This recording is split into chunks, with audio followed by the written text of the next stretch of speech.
Alright guys, doing this for all the people out there who have been looking at this bow, and it was pretty frustrating for me when I wanted to buy it, and there are absolutely no video reviews on YouTube, and yet it is something that is searched often.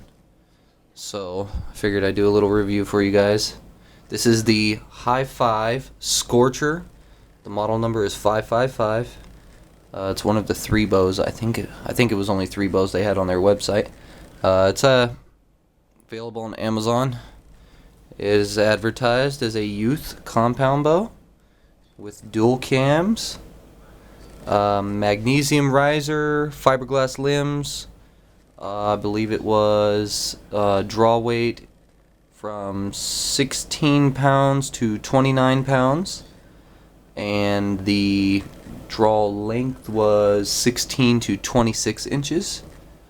So it has a little bit of adjustability, but basically it's a 30-pound bow. I got this for the girlfriend because she's not quite strong enough to shoot the 40-pound recurve. So this was for her. A couple of things about this, okay?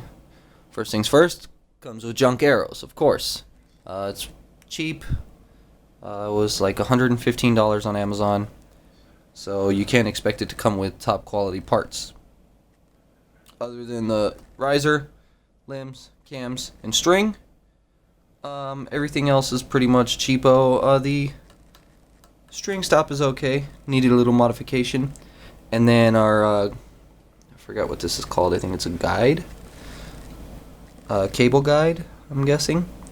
There is one problem with that, is on most compound bows that has a curve to it to bring the arrow just a little bit further away from those cables so that you don't brush your fletchings on it when you fire. This one is straight, so if you don't fire with cock fletch to the left, even if you say get a different kind of arrow rest and you want to, cock fletch straight up, you're gonna hit your fletchings on the cables here. So even with a drop away or a whisker biscuit, you still want to go cock fletch to the left to avoid hitting your fletchings on this string. You can replace these. You would have to probably find one online, or one for a replacement bow for something else, like a Genesis bow. These rods are actually pretty much the same thing, so you could swap them out. Right now, it's got a I've got the stock sight on there, on the front sight. It's basic, it's, cheap plastic. It actually ended up breaking on me. Let's see here, see if I can get a good look at it. There we go. Okay, where there are the 2 little parts on here that fit into the grooves on this channel here and the channel on the other side, the one on the bottom actually snapped off. So I ended up cutting a piece of sheet metal, aluminum, pretty thick piece too, and replacing it. I had to grind it down. This is just a quick fix, so I can continue to use this sight until I scrounge up to $50 to go get a good one.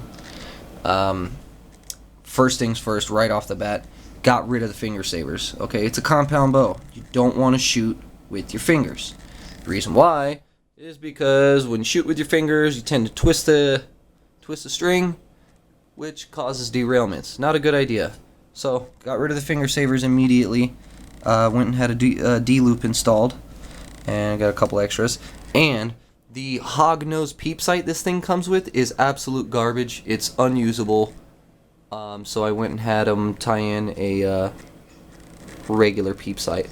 Once this was done, I mean, with the hog-nose peep sight, you couldn't fucking hit it. You just couldn't hit what you wanted to. With this peep sight, I was able to sight it in.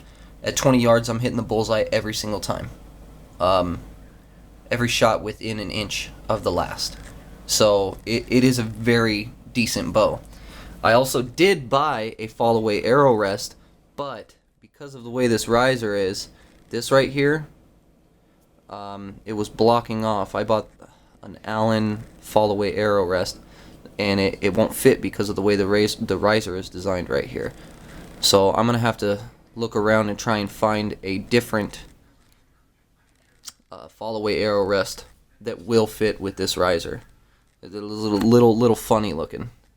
But for now, actually, the crab claw works just fine. I'm not able to paper tune it, of course, because this is gonna throw the arrow off a little bit.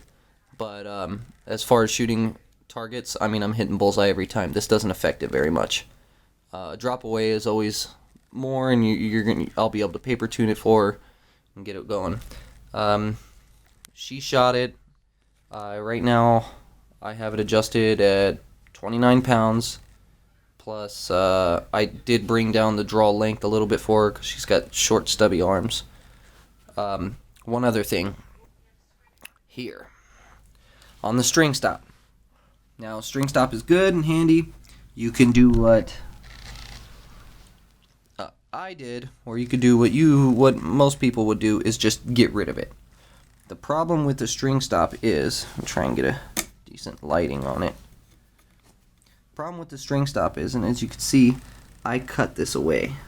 I cut a huge chunk out of that rubber, focus, huge chunk out of that rubber, because when I was drawing back, these cables move to about there. As you can see where they are now,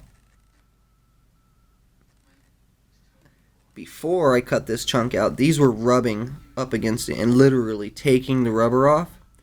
I wasn't worried about the rubber. You can see here all the black from the rubber. I wasn't worried about the rubber. I'm worried about wear and tear on the strings. So you could try what I tried. Be very careful. I used a very sharp knife and took my sweet time so that I would not cut the string at all.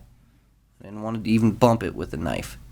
So I was real careful, and I just cut away that groove.